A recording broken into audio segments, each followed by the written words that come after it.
Welcome to Sweet Life Beat Life. We hope this video helps. In this video, I will explain how to play the blood on guitar. We'll start by understanding the song's fundamental elements. First, ensure your guitar is in standard E, a D, G, B, E tuning.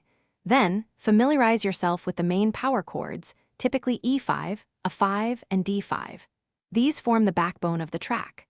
Grasping the overall structure, including verses and choruses, will set a strong foundation for learning the entire piece. Now, let's dive into the main riff, which is central to the blood. This section heavily relies on effective palm muting to achieve its distinctive rhythmic drive. Begin practicing the verse progression at a slow tempo, ensuring each note is clean and precise.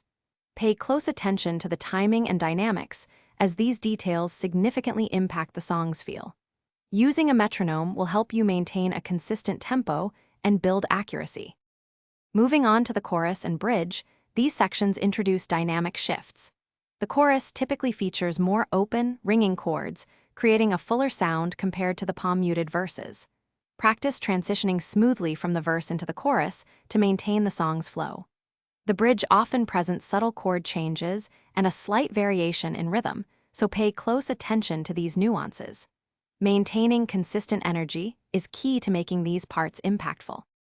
Finally, let's tackle the guitar solo and discuss effective practice strategies. Break the solo down into smaller, manageable phrases, focusing on one or two measures at a time.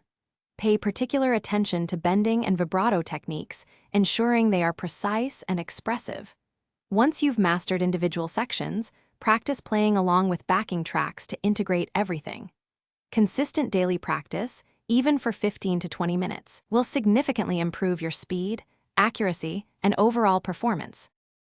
Thanks for watching. Consider subscribing if we helped you.